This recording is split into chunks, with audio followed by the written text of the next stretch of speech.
Good evening, everyone. Welcome to Sansom Studios. We're delighted to be back here. We really enjoy working here, and the sound they produce and the quality of the visuals are what we like about working here.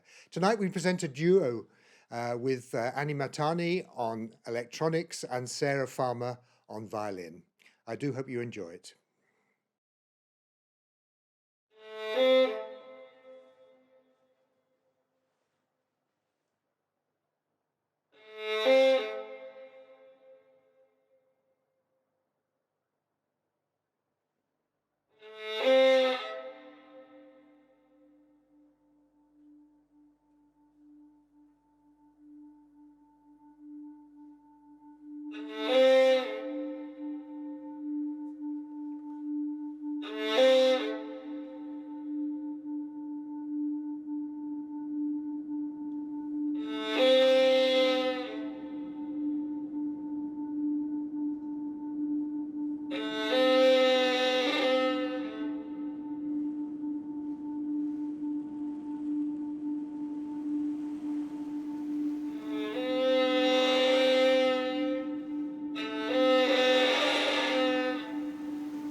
I'm Sarah Farmer. I'm a musician and artist, and I co-run an experimental sound festival, Ideas of Noise. I'm Annie Mahtani, and I'm a composer, and I co-direct Sound Kitchen, an organisation based in Birmingham, and also co-direct Beast, Birmingham Electroacoustic Sound Theatre. The session today was pretty much totally improvised. I was working with some field recordings that I've made, which I shared with Sarah in advance so she could have a listen to the material. But beyond that, we improvised it all. So I had a listen to Annie's field recordings last night, this morning, and just made some quick sketches of what I heard, just because it's nice to get to hear them in their entirety and unpick a bit of what's in there before coming in to then play on top of them with them. So then I was kind of using those little sketches as reminders and suggestions for what to do whilst we played. Reacting to Sarah could, potentially be quite difficult with a laptop, but the way that I work is that I use quite a lot of controllers, which I've programmed certain actions into all of the faders and the knobs, and it's a system that I've been working with for quite some time, and it's fairly simple if you were to look into it.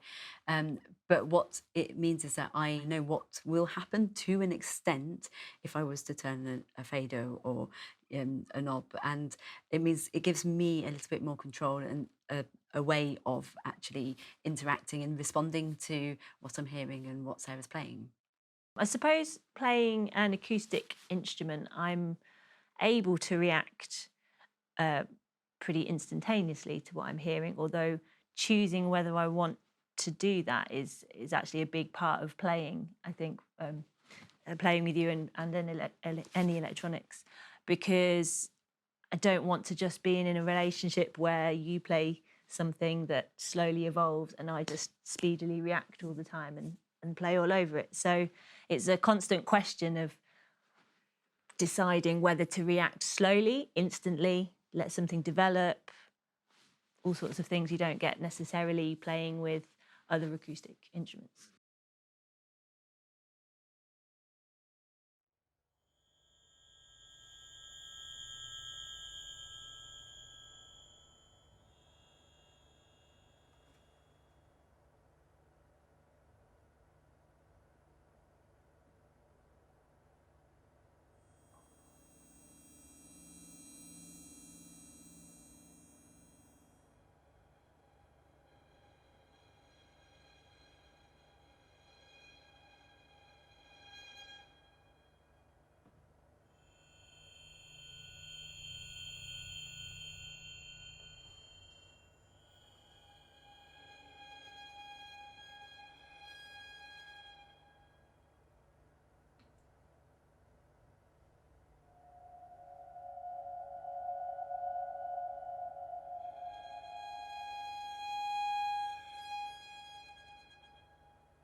Defining the music itself is an interesting question, because I've never really thought about what it is that we're doing as such, other than both bringing our own practices of improvisation together to create something new and unique. And for me, it offers me an alternative way of working with a lot of material that I would work with in, say, more kind of fixed media pieces, and to be able to approach my material from a different angle, as well as having the kind of complexities and challenges of working with a live instrumentalist. It does differ to my kind of fixed media work that I would do with Beast.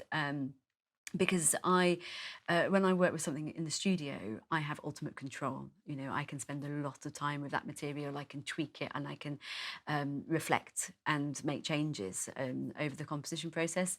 When I'm working live in this situation, I can't go back and change things, and so it's responding not only to Sarah, for example, but also to, you know, what happens if I change a parameter and the sound changes. So it's very much more in the moment, which I can say when I first started doing improvisation took me quite out of my comfort zone, but there's a rawness to it which I really enjoy.